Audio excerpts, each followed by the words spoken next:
itself over the jungles of Vietnam, the A-6 Intruder quickly becomes the backbone of naval air attack. Fighting day or night in all weather conditions, the A-6's durability is unmatched. 25 years later, it will wreak havoc over the sands of Iraq.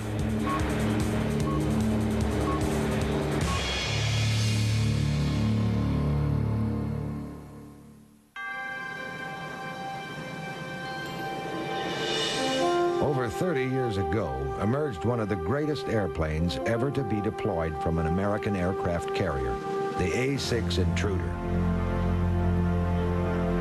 Primary mission is day CQ, and secondary mission is day flight time.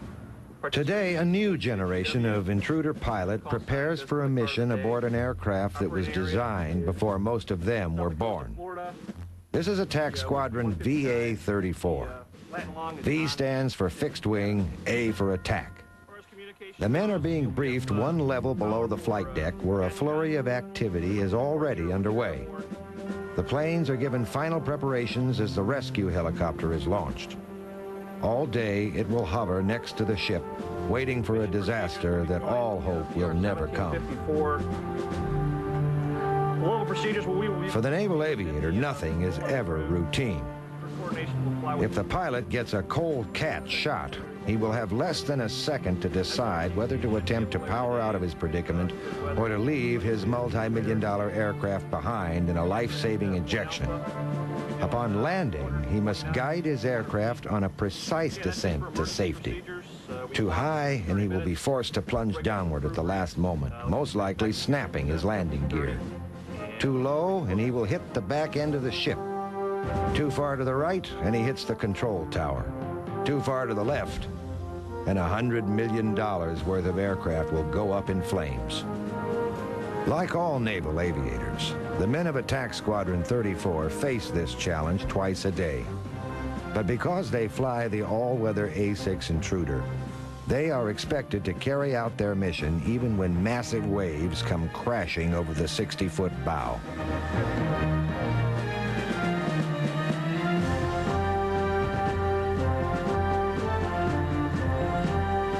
Whether the sun is shining or the seas are storming, the Intruder's mission goes on.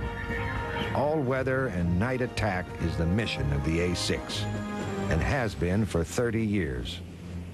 In conditions that keep most airplanes grounded, the A-6 is in its element. The Naval Air Station at Oceana, near Virginia Beach, is the home of the Navy's attack wing for the eastern United States. In February 1963, the training squadron VA-42 became the first Navy squadron to receive Intruders. At the time, the plane brandished state-of-the-art electronics, representing the future of naval air warfare. However, that was over 3 decades ago. Now the rugged workhorse of the U.S. Navy faces the twilight of its service career. The fact that the Intruder has lasted as long as it has is a surprise, even to those who flew it in its early stages. Although a lengthy service career may please designers by being a vindication of their ideas, for the Top Gun generation, being assigned to fly an old plane is not exactly flattering. Lieutenant Pete Rasnick explains. When I first started flying the A-6, is about when Top Gun came out. And so when I got my wings, everybody wanted to be an F-14 pilot. When I got here, I have to admit I was a little bit disappointed initially before I flew the airplane because I saw these Tomcats taking off. I quickly, though, changed my mind when I learned about the mission of the A-6 and learned about its capabilities. Flying low-level, all-weather, night, dropping all different types of ordnance, I quickly realized that this was the mission that I thought I was cut out to do.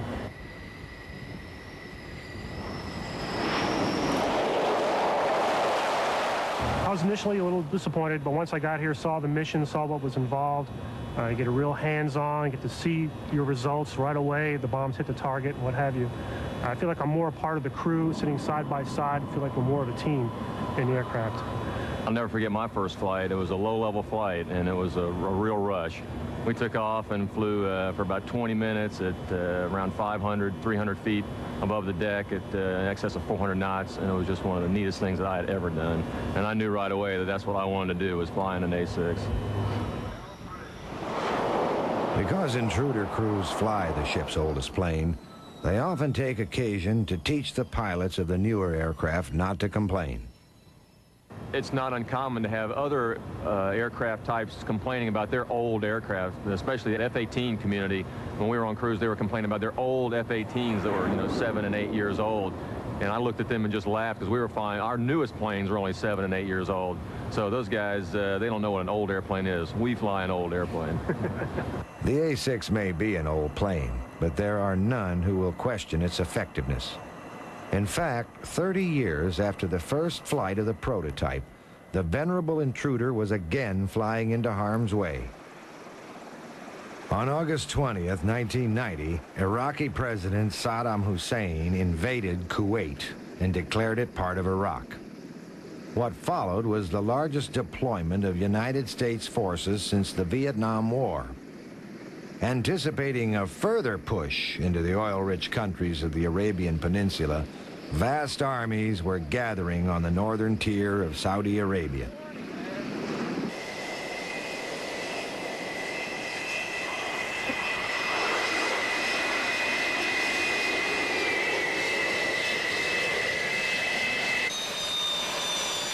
For the U.S. Navy, conflict in the Persian Gulf was nothing new.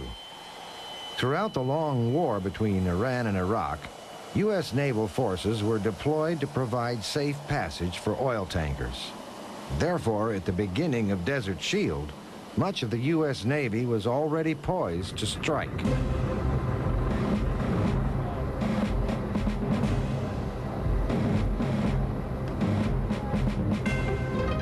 As the January 15th deadline approached, most of the world waited in uncertainty. However, military leaders were fully aware of the strategy to be taken if Saddam did not withdraw from Kuwait. Massive and relentless airstrikes. For this policy of overwhelming the enemy with air power, the A6 Intruder was perfect. It carries a massive payload by any standard. In fact, it can carry more bombs than any other plane in the Navy. However, the Intruder does not have the luxury of operating from vast runways as does the large Air Force bombers, but it must always return to its home at sea.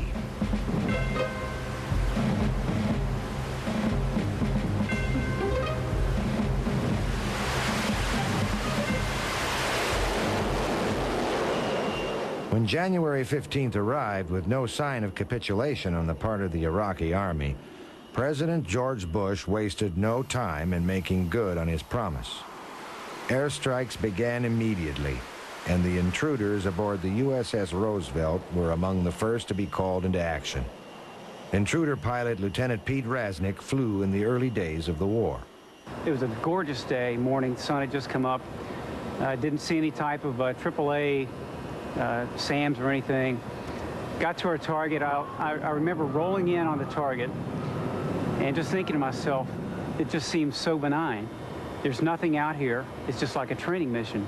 We dropped their laser-guided bombs. I remember pulling off target, looking down to the left to see the bombs hit. I looked down, they hit the target. I looked back to the right, and a missile just streaked right up by us with a big contrail. And it's like my heart froze. I told my BN, said, there are missiles in the air. Then I keyed the mic, and I tried to tell my wingman, who was now ahead of me, we had missiles in the air. But I remember my mouth was so dry, I couldn't hardly talk. But I got it out over the radio. We had missiles in the air. He's asked me where they are. I'm trying to explain to him where they are. By this time, 3 or 4 more had gone up really close to us, and all hell's breaking loose on the ground with AAA and stuff. I just remember I didn't pull the throttles back until I was about 100 miles away from that target.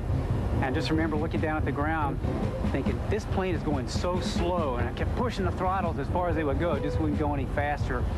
I remember my BN and I looked at each other after we had about an hour's worth of silence on the way back to the boat. We were both white as ghosts. That was the one time we didn't think we'd make it back, but we did.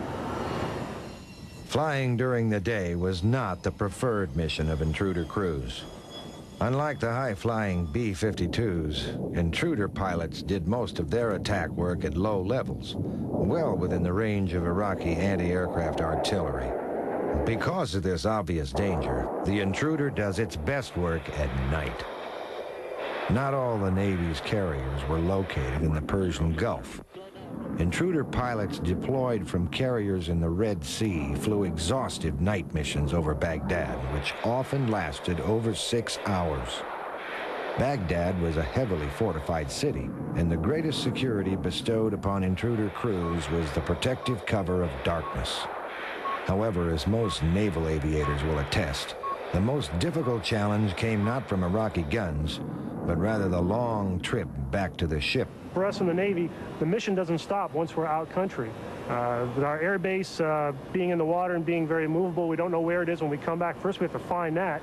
And after going through a tanking evolution again, when I came back from my first strike, for example, after going through this tanking, bombing, tanking evolution, 6 hours later, it's now 4 in the morning, we're coming down to land with a boat, and my pilot had what a lot of pilots do, have a bad night, and he ended up boltering 7 times. Kept coming down the ship and missing the wires just barely each time.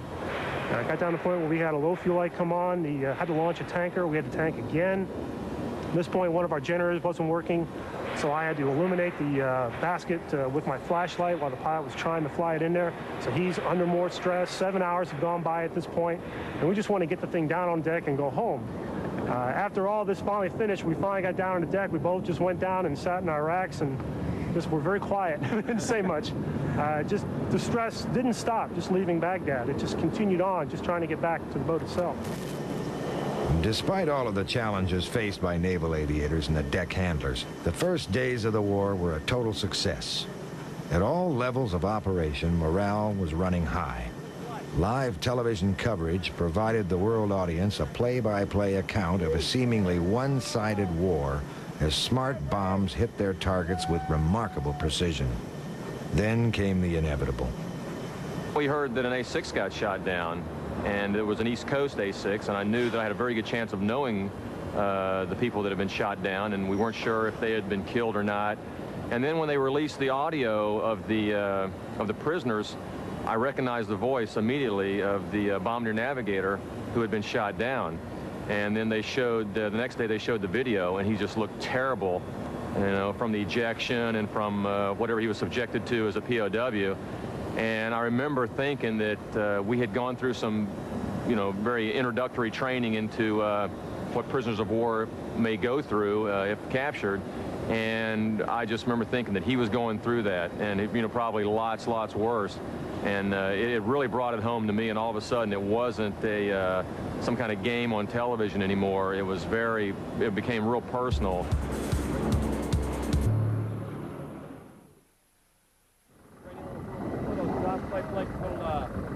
Fear of being shot down is paramount on the minds of all aviators flying into harm's way.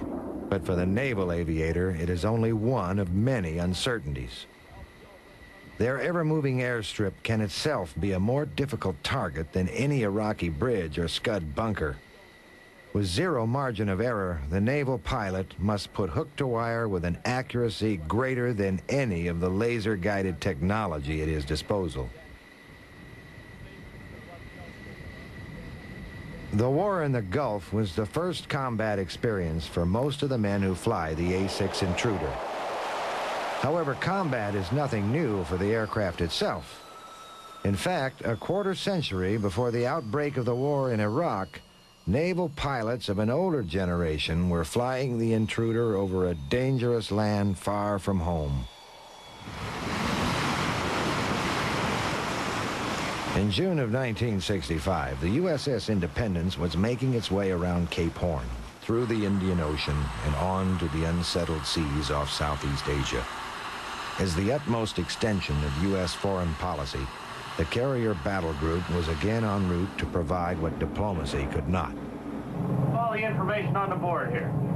All right, now we'll get into Of the several squadrons aboard the Independence, VA-75, the Sunday Punchers, held a unique distinction.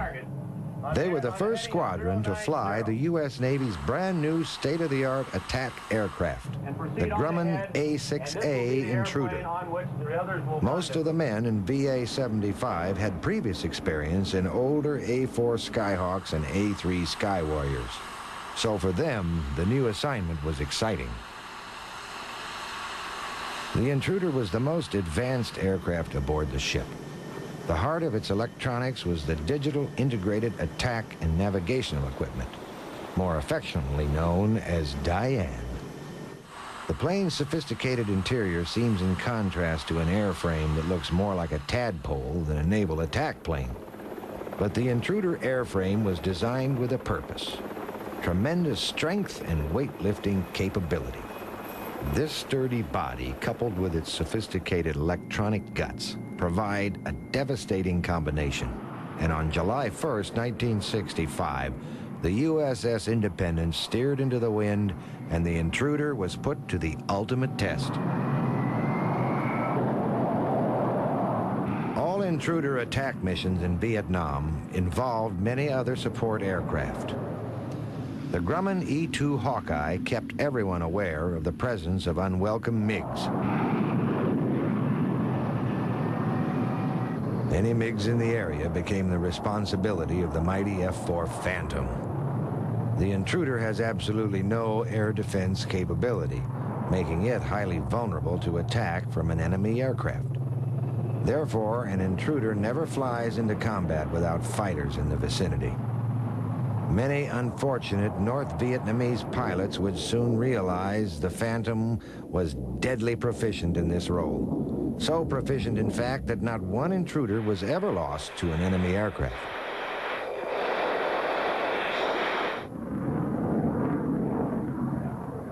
For all naval aviators, crossing the beach is the most symbolic stage of any mission. They are the fullest extension of naval power, attacking always from the sea. Part pilot, part pirate, they come ashore, taking the land by storm, only to return to an unlikely sanctuary that is their home upon the sea. Even when a naval pilot finds his aircraft crippled, he will make every attempt to get back to the safety of the ocean, where he can be assured that his fellow sailors will pick him up only minutes after he hits the drink. As the Intruder hurtles toward the target, the pilot must already be considering the most important step of all: crossing back over the beach.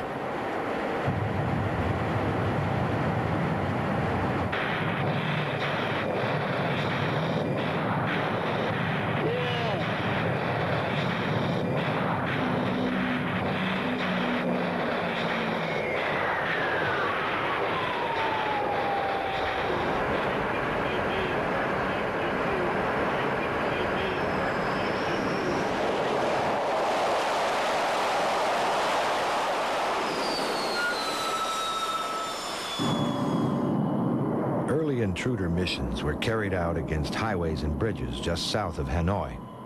It was clear from the beginning that North Vietnam was a dangerous place to fly. Well-entrenched anti-aircraft artillery was a constant threat, especially to the low-flying Intruders. To make matters worse, the Sunday Punchers had to deal with a variety of other problems. The extremely hot temperatures and high humidity had an adverse effect on the plane's electronics and radar reliability. This problem was aggravated by the inaccuracy of the early maps of Vietnam. Some of these early maps were as much as 3 to 4 miles in error. However, the most serious problem faced by Intruder crews in the early days of the Vietnam War was related to the separation of the bombs from the bomb racks. The mechanical bomb racks had a devastating tendency to ignite the bombs while still under the wing of the plane. This problem had to be fixed immediately and was resolved with the addition of bomb ejection systems built by the Douglas Company, but not before 3 Intruders were lost. Donald V. Becker, now a Rear Admiral in the U.S. Navy, was forced to eject when a bomb exploded under his wing in July of '65. Like many Intruder pilots in Vietnam, he would not make it back over the beach. I told Don Eaton, my bomber navigator, I said, we're going to have to get out. And I said, eject, slapped his leg, and he ejected, and I followed 2 seconds thereafter. We watched the airplane. He floated over this way. He was a light young guy, 135 pounds. I was 200 pounds. And he floated down like a leaf, and I floated down like a ton of rocks. When I looked down, the men were coming out with their rifles, the soldiers ready to capture me. So as soon as I hit the ground, which was in a rice paddy area, I got rid of my parachute, got rid of my helmet, and looked up the hill where Don was still coming down. I couldn't go up that hill. It was a big grassy hill because the enemy was coming from this way. I turned around and looked this way, and there was a big jungle mountain. So I had to run through the rice paddy into the jungle area, and I found an animal den of some sort, a tiger hole or something, and crawled in that and waited until sunset, until nightfall, and then I evaded up the hill. But there were people all around looking. I could hear people within 20 or 50 feet of me. A safe ejection and ultimate rescue has given Rear Admiral Becker a deep appreciation of those unsung heroes of naval aviation. The parachute rigger is trusted with your life. He is the one that packs your parachute. You never appreciate him until you have to use it. Also the AME, they call them, the aviation structural mechanic, who is responsible for the seat to operate properly. So you never appreciate those people until you have to use it. And then we came back and we bought each of the parachute packer. We had to find out who packed the parachute, and we had to buy him a bottle of whatever he drank. The rescue of downed Intruder pilots is often fraught with difficulty. On one occasion, a Marine A-6 pilot was on a bombing mission over the Ho Chi Minh Trail when a surface-to-air missile crippled his plane. The bombardier navigator was killed, and the pilot was forced to eject into the inhospitable jungle below. North Vietnamese troops, aware that the pilot was present in the area, awaited the arrival of the rescue team in the hopes of striking an even greater blow to the Americans. The rescue force knew a bad situation when they saw one. Enemy troops had enveloped the pilot on 3 sides, and they needed him to travel east before he could be safely rescued. However, the problem was how to relay this message to the pilot without it being intercepted by North Vietnamese listening to the same radio frequency. Then one of the rescue pilots came up with an ingenious solution. He created a message that only a naval aviator could understand. The message stated, "We think you need a cat before we can give you your trap. The wind is in the first 3 of your SSN. Cyclic ops is now. Do you understand?" The message simply stated that the pilot needed to catapult to a new location before he could be trapped, meaning to be safely rescued. The first 3 digits of the downed pilot's Social Security number happened to be 090, which is due east, the direction the rescue forces wanted him to go. After 4 days in the jungle, the young Marine pilot was finally rescued.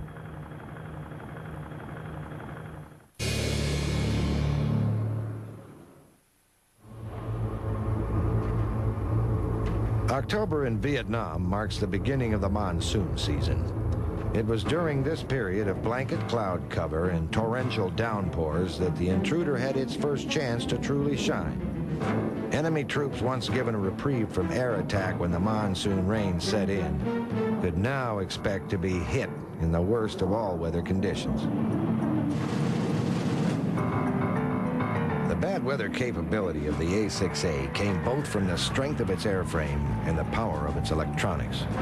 The digital navigational equipment gives the pilot and his bombardier navigator a clear view of the terrain on an onboard display screen deemed almost space age in 1965. On a sunny day, this display is almost redundant, but in bad weather, it gives the Intruder crew a powerful advantage. Deeply enshrouded in a thick layer of clouds, the Intruder is in its element. Hurtling headlong through the monsoon rains, the bombardier navigator fixes on a target that the 2 men will never see with their own eyes. The Intruder is not a very fast aircraft. and its unelegant airframe has given it the dubious distinction of being the ugliest plane in the Navy. But it is incredibly strong, and it is capable of withstanding a beating that would knock most other conventional military planes from the sky. The heart of the Intruder's strength comes from a box beam that is milled from a solid block of aluminum alloy, in a manner of construction one would associate more with a house than an airplane. This solid beam passes from one wing through the fuselage to the other wing, and is what gives the plane its strength and ability to carry such a massive load of bombs.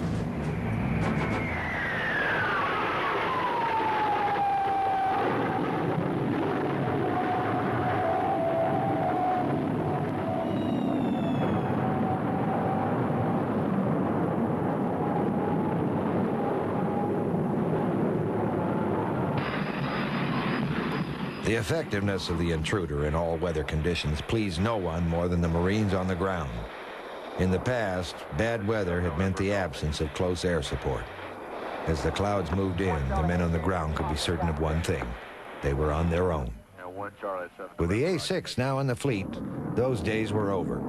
The Marines could now expect full air cover anytime, any weather. 8 o'clock, remember.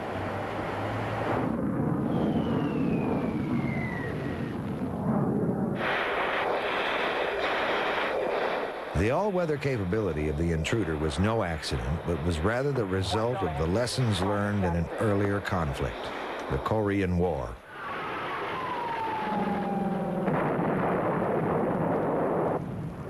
The conflict in Korea saw the largest deployment of U.S. ground forces since World War II.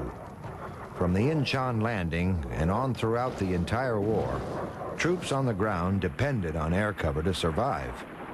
For the U.S. Navy, Korea was the perfect tactical environment. It was a peninsula that could be enveloped by carrier task forces on 3 sides. The A-1 Sky Raider was the Navy's workhorse attack plane during the entire war. However, the volatile weather over Korea exposed a weakness that frustrated military planners. Aircraft could simply not operate effectively in bad weather. And in the winter of 1951, U.S. carriers often spent more of their time steering around snowstorms than they did launching planes.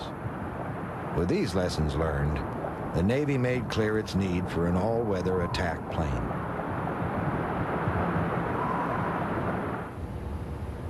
The Grumman Corporation, no stranger to naval aircraft, joined the host of other manufacturers in an intense design competition.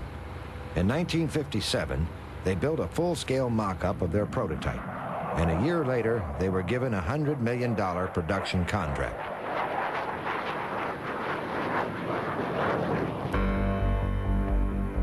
The decade of the 60s brought with it a sense of limitless optimism in what America could achieve. There was no greater symbol of this than the Lockheed SR-71. This futuristic-looking aircraft was designed to take man higher and faster than ever before.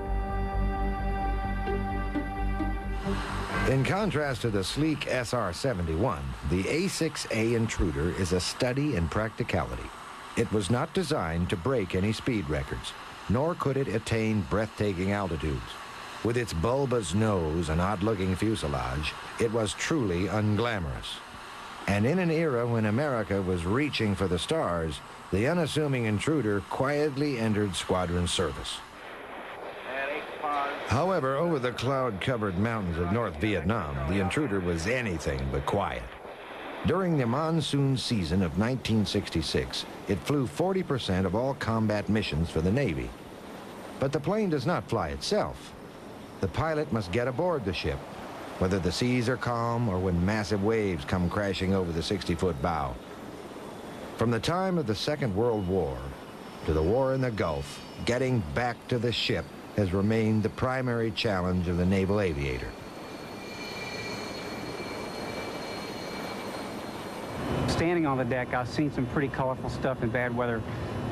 One night in particular in a thunderstorm, the plane could not see the ship, but we could see it from the deck. The guy had his taxi light on. That's pretty much the only way we could see it. And talking to the pilot afterwards, He said he saw the deck for about 5 seconds, had one chance to make a play for it, and he was there. And that's how interesting it can get out there. Well, there are times, because of the nature of the mission of the aircraft, there are times when we're sitting on a catapult getting ready to launch, the entire time telling ourselves we're not really going to go, we're not really going to go. They wouldn't launch us in this, and all of a sudden, boom, off you go in the cat.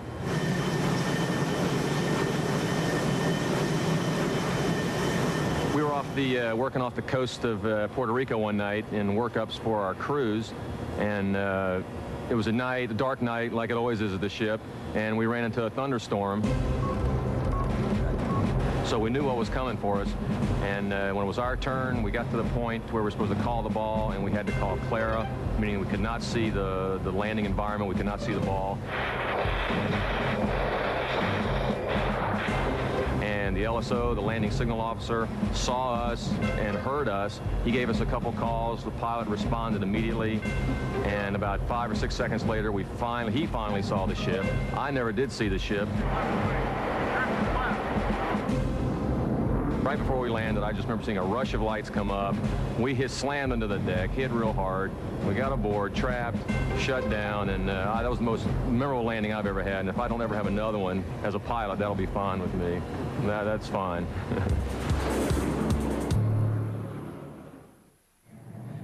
In the years after the end of the Vietnam War, U.S. foreign policy was directed to another part of the world, the Middle East. 4 years after the fall of Hanoi, an Islamic revolution swept Iran. Then the war in Lebanon erupted, and the disturbing rash of terrorism that followed demanded the attention of the U.S. Navy's Sixth Fleet. On December 3rd, 1983, an F-14 Tomcat was taking pictures of suspected terrorist headquarters in Lebanon when a surface-to-air missile streaked past it. The F-14 knew that this was no ordinary SAM. It was the Soviet-built SA-7 heat-seeking variety, which posed a threat to even the most sophisticated of aircraft. The presence of these missiles caused grave concern to the United States, and that night the Reagan administration issued a retaliatory strike order against terrorist strongholds in Lebanon. The strike would be handled by the aircraft carrier USS Kennedy to avoid involving any other country by using their airstrips. The aircraft chosen to carry out the attack was the A-6E Intruder.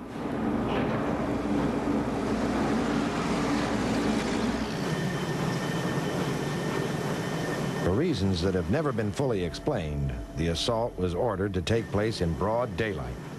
Not an auspicious environment for the nocturnal intruder. What is even more bizarre, however, is the attack was scheduled to begin at 7 a.m.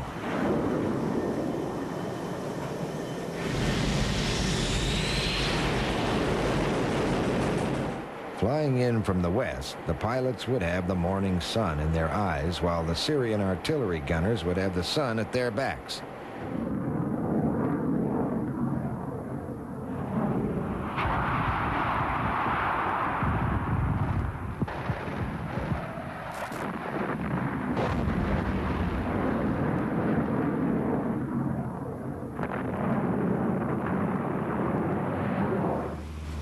One of the intruders would never make it back to the ship. The plane was hit by a Soviet-built SAM while diving towards its target. The pilot was killed sometime after the ejection, and the bombardier navigator taken as a hostage. None of the men involved in the attack had chosen to leave early in the morning. That decision had come from Washington, far from the familiar carrier decks of the Sixth Fleet.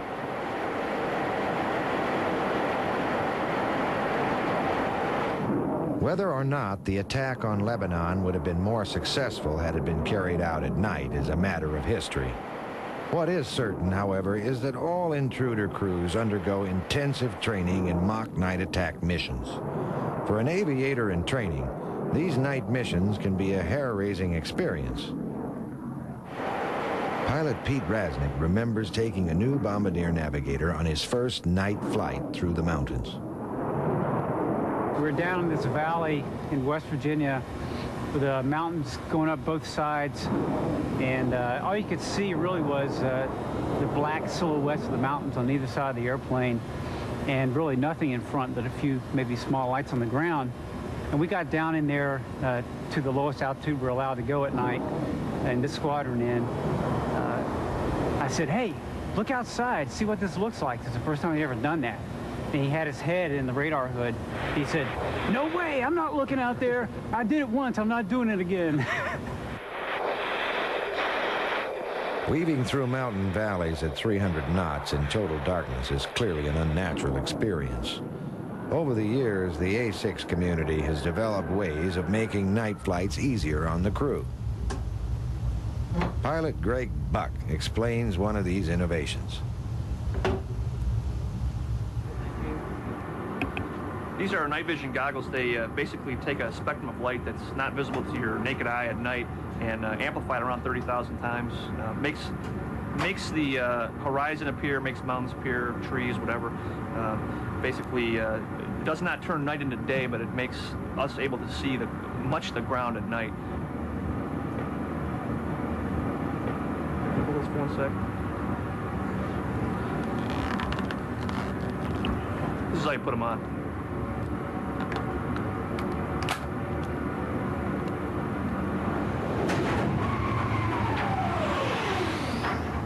Another helpful innovation used by this second generation of Intruder pilot is the simulator.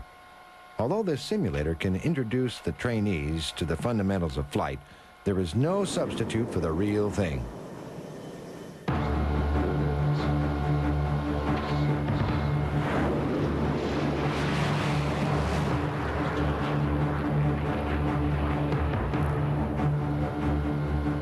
This flight simulator, located in Oceana, Virginia, consists of an authentic A6 cockpit placed in the center of a perfectly spherical room that provides 360 degrees viewing surface.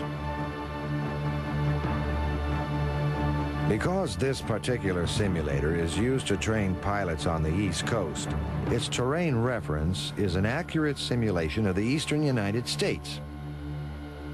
Here we see the pilot approaching a power plant in West Virginia that is used in mock attack exercises. As we approach the target, the bombardier activates his FLIR, or forward-looking infrared system. The FLIR uses the heat given off by the surface below to provide an image of the target at hand. With this image, the bombardier can pinpoint any weakness, like an air vent or a generator, and then guide his bombs in with laser-guided accuracy. When the pilot changes course, the bombardier will hold his target, even as the plane is leaving the scene. Okay, being at about a mile and a half. Yeah, on speed, looking at 120. There's a beam, there's on speed.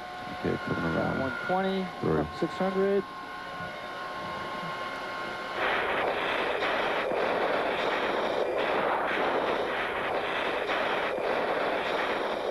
As with real Navy flight operations, the carrier landing is the most difficult stage of this simulated flight. However, a mistake on the simulator simply results in more training. In reality, the smallest mistake means disaster. Coming through 400.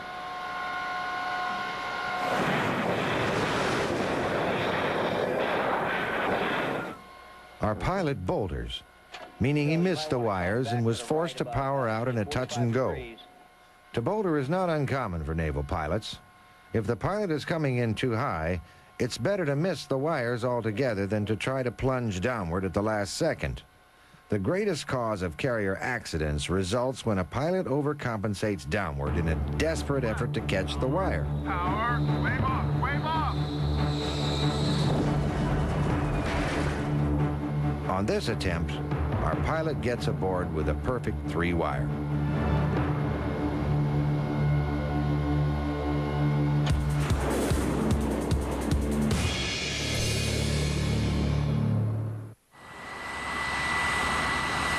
In over 3 decades of service with the Navy, the Intruder has undergone a continuous phase of improvements to keep pace with modern technology.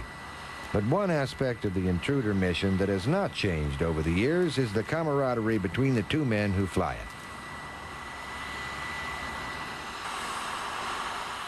it. In the Intruder, knowing the person you fly with is as important as knowing how to operate the plane.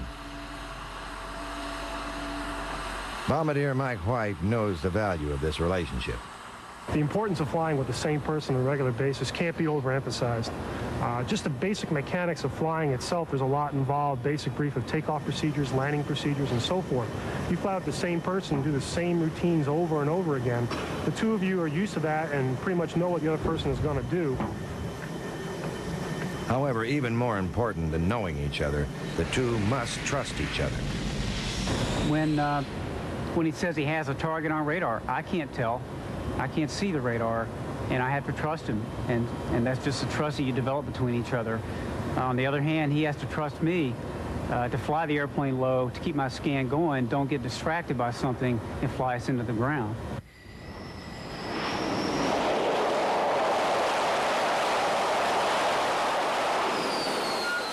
Trust is paramount in this aircraft, and the designers took that into account when they designed this aircraft by having us sit next to each other, and we'll fly down 200 to 500 feet in mountain valleys in the pitch black, and that elicits a lot of trust between the two, because I can't be looking at the radar and he can't be watching exactly what I'm doing. One of the reasons they pair us up is standard crews, so you get used to your crew members' idiosyncrasies, things like that. You know exactly what they're going to be doing, and they're very predictable, and you don't have to waste time guessing. Yeah, I trust him, or I wouldn't fly with him. In fact, I trust any of the pilots that are in this squadron, that I've flown with. If I guess for whatever reason I didn't, I wouldn't fly with them again. In the years to come, most of these two-man crews will be split up as the Intruder is slowly phased out of service with the Navy.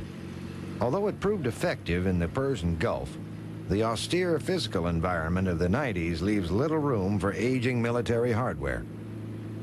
You fly an airplane for 7, 8 years, 1,500 hours in it, you're going to develop some type of attachment to it.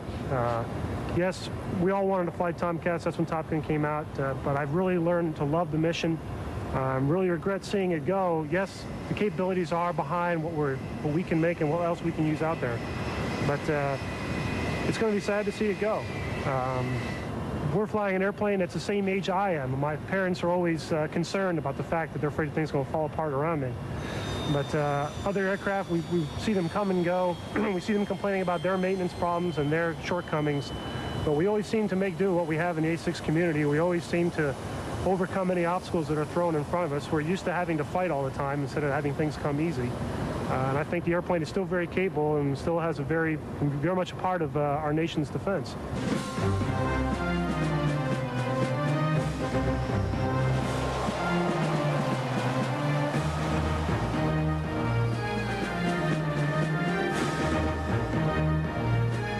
Conceived by the lessons learned during the Korean War, the Intruder will soon join its retired shipmates in the silent graveyard, located in the hot, dry desert of southern Arizona, very far from the familiar pitching deck that has been its home on the sea for 2 generations of naval flyers.